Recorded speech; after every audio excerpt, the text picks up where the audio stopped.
Hello, history buffs, and welcome back to the channel. Today, we're diving into the life of one of America's most unusual presidents, William Henry Harrison. You might know him as the guy with the shortest presidency, but there's so much more to his story. So, grab your notebooks and let's uncover some fascinating facts about the 9th U.S. president. First off, did you know Harrison was the last president born as a British subject? That's right, he was born in Virginia in 1773, 3 years before the Declaration of Independence. His father, Benjamin Harrison V, was actually one of the signers. Talk about a revolutionary family. He grew up on a plantation and was originally destined for a career in medicine, but he dropped out of medical school to join the Army, kicking off a long and distinguished military career. This is where he earned his famous nickname, Old Tippecanoe. In 1811, while serving as the governor of the Indiana Territory, he led troops against a confederation of Native American tribes at the Battle of Tippecanoe. The battle was technically a draw, but it shattered the Confederacy and boosted Harrison's reputation as a frontier hero. This nickname would become a massive part of his future political identity. Fast forward to the War of 1812. Harrison wasn't done yet. He scored a decisive victory at the Battle of the Thames, where the famous Shawnee leader, Tecumseh, was killed.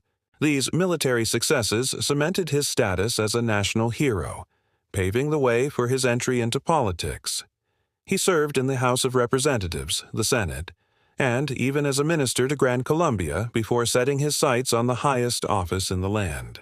Now, let's talk about his presidential campaign, which was a game-changer. The election of 1840 is considered the first modern presidential campaign.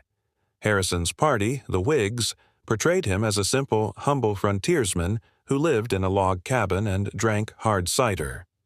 They used the slogan, "Tippecanoe and Tyler too," referring to his military fame and his running mate, John Tyler. They handed out log cabin-shaped bottles of whiskey and threw huge rallies.